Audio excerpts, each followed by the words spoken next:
হে ইলাহি, আমি গুনহাগার বলে আপনার দরবারে প্রার্থনা করা হতে কেন বিরত থাকব?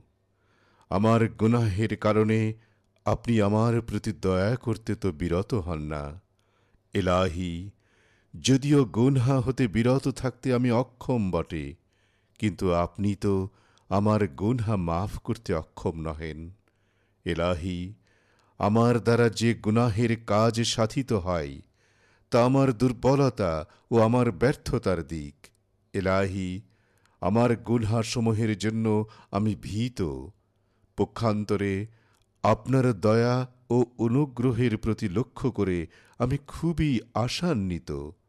অতএব আমার পাপ রাশির কারণে আপনার অনুগ্রহ এবং দয়া হতে আমাকে বঞ্চিত করবেন না।